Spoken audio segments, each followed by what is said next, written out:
Assalamu alaikum. Now we continue with the marks for the state of being raised.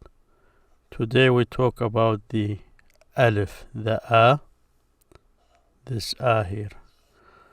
So if we read this text, باب معرفة علامات الإعراب. للرفع 4 علامات: الضمة والواو والألف والنون. فأما الضمة فتكون علامة للرفع في 4 مواضع: في الاسم المفرد، وجمع التكسير، وجمع المؤنث السالم، والفعل المضارع الذي لم يتصل بآخره شيء. وأما الواو فتكون علامة للرفع في موضعين: في جمع المذكر السالم، وفي الأسماء 5، وهي أبوك وأخوك وحموك وفوك وذو مال. وأما الألف, this is what we are talking about today. الألف, the A, this A here, its name is الألف. فتكون علامة للرفع في تثنية الأسماء خاصة. So this Alif here is used as a mark to indicate the state of the noun as being a raised dual case. Instead of saying both of them, we use this A here to indicate that state with nouns. So a mark for the state of being raised, علامة للرفع في تثنية الأسماء, in doubling the nouns, or a noun in a dual state. So كاتب is a singular adjective for a writer. When you say a writer is كاتب. If you want to say two writers, a way of saying that in Arabic is to add this A with an N to it. كاتبان, كاتبان, you add that A and N, and it indicates that it's two writers. So in this sign, as a state of being raised, is only used with nouns, making the dual of nouns. في الأسماء خاصة, specific for nouns. So this here is another text discussing the rules, a line of poetry. It says بالألف ارفع المثنى. The dual of the nouns, you raise it with the alif. بالألف ارفع المثنى, raise the مثنى. So just to get some examples on it, for the dual case, you see this list here is in a book I use in the Arabic grammar for beginners. I will also leave the link for it in the description of this video. So here we have some examples of the dual case. So they're asked to pick the dual from these nouns here. So if I look for this here, these nouns, بنتان, بنتان متعلمتان. You see بنتان, this A here.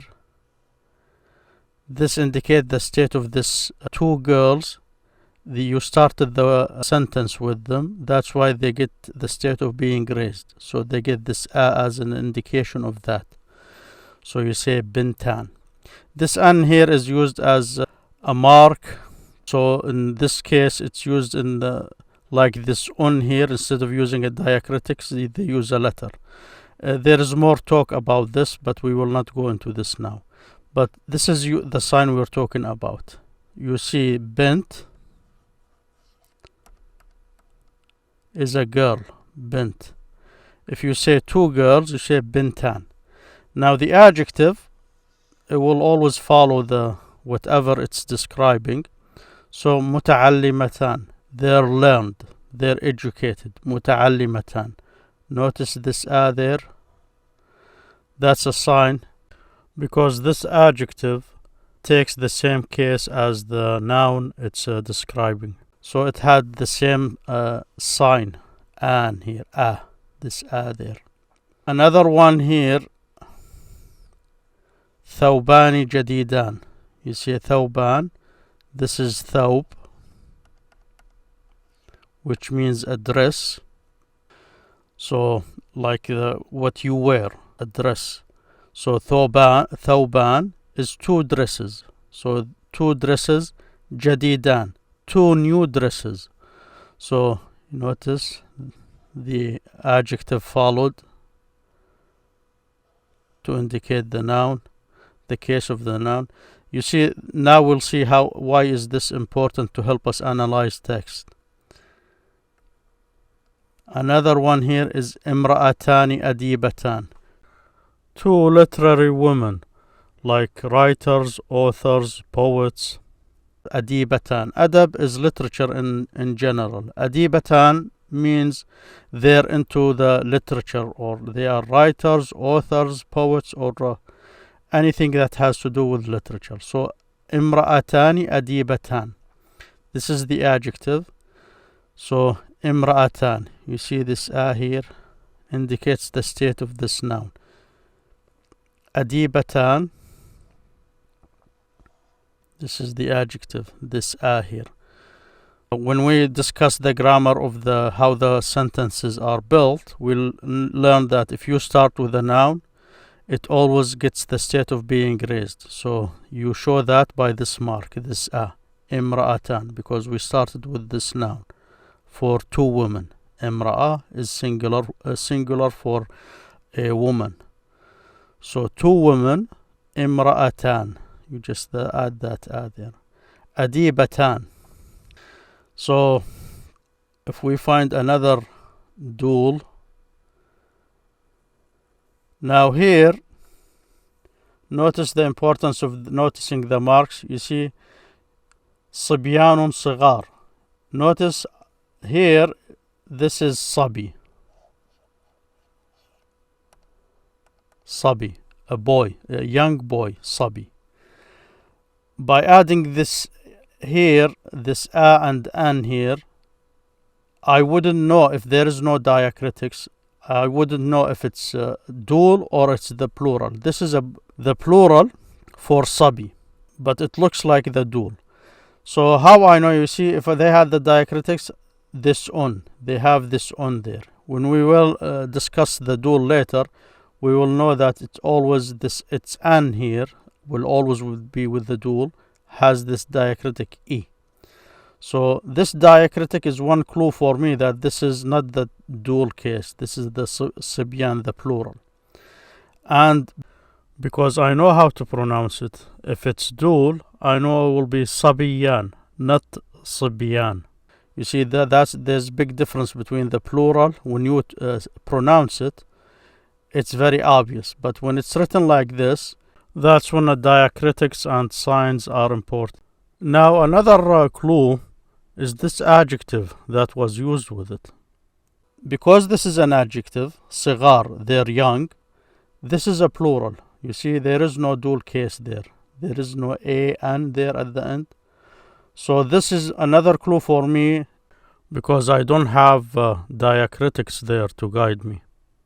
So even if there is no diacritics, if I know this adjective here, I see the adjective is a plural, I know this is what meant is صبيان, not صبيان. So this is a good way to learn how important these marks are that we are studying now.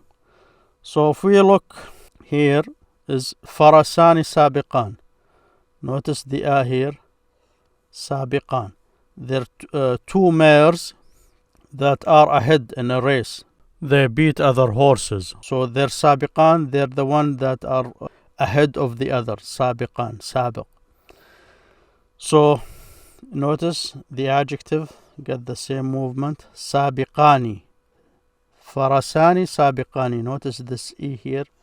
This is always with the diacritics with the an that is attached to the dual case. فرسان سابقان.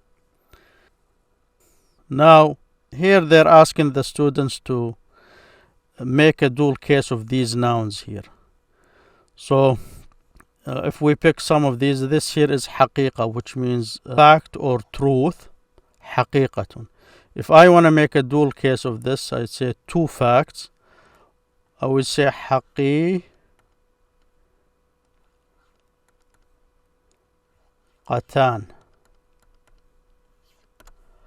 حقيقتان.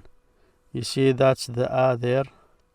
If I want to make it start the sentence, one of the ways we get the raised case, state of being raised, if you start a sentence with a noun. So if I start a sentence with a dual noun, I give it this here. حقيقتان. مجلة, a magazine. مجلة, this is the singular for it. So I can say مجلتان.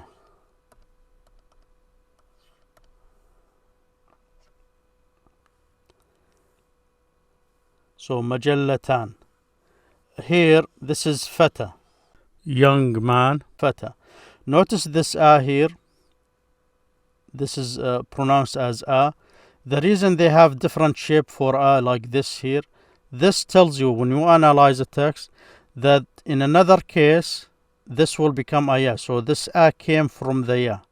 With nouns, the way you figure out what it is, if the a you are pronouncing was changed from a ya or a wa, is they show you this by this shape. So when I see this shape for the a and I hear it pronounced as a, fata, I know the dual case. That's how you test it. You take the dual case of this, you'll notice that this e comes back. So if I write fatayan, fata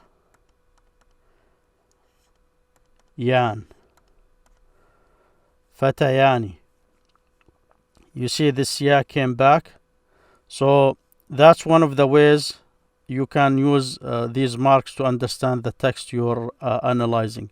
This is a good mark to recognize. You pronounce it as an a, but as I said before, some text, even the ya, they don't put the dots there. So in some texts, it could be the ya, but without the dots. But with practice, you'll know what it is. Now, this shape helps you to recognize that's another form.